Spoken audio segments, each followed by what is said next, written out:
in this video, I'm gonna show you how to make these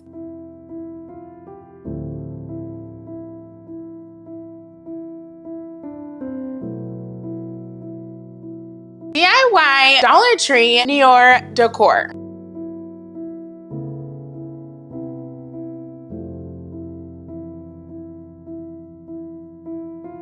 Why, hello there everyone. Welcome to Brandi Films.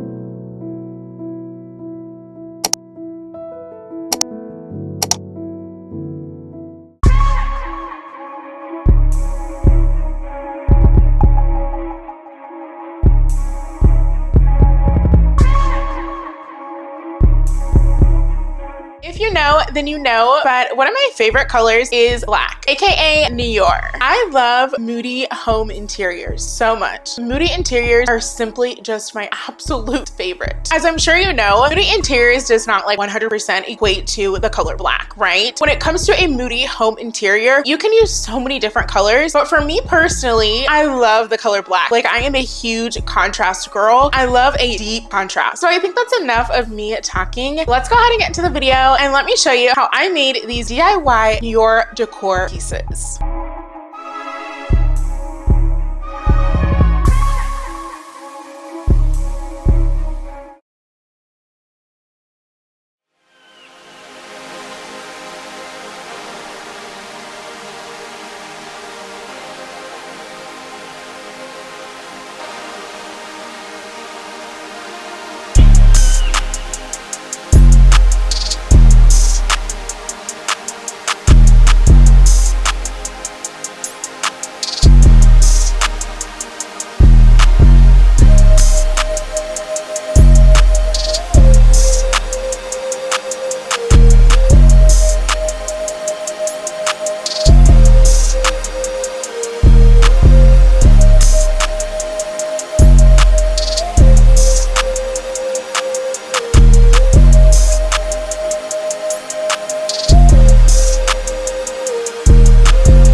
much for watching this video, and I will see you in the next one, God willing.